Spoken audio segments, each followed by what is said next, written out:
Живут с нами рядом на нашей планете слоны, носороги, жирафы, медведи.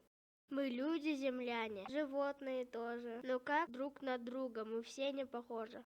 У слоника хобот, огромные уши, он самый большой обитатель на суше. Фламинго весь в розовом цвете, нынче в моде, а розовый цвет очень редкий в природе. Какой превосходный рыбак, пеликан, клюв мощный, не клюв, настоящий капкан. Под клювом у птицы удобный мешок, ребешек ловит и сложит их в рог.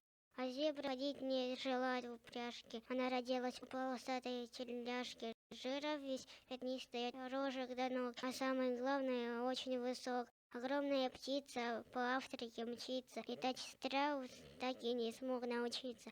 А вот с кенгуру по Австралии скачет, а в сумочке теплой детеныша прячет.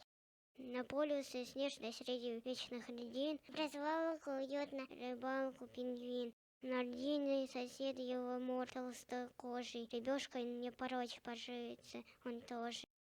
Живут на земле очень древние жители, давние предки, их мамонты видели. Люди не жили, когда крокодил уже много лет по планете ходил. Много животных есть, птиц, насекомых и много знакомых нам и незнакомых. Наша планета живая, целая вселенная, одна лишь такая.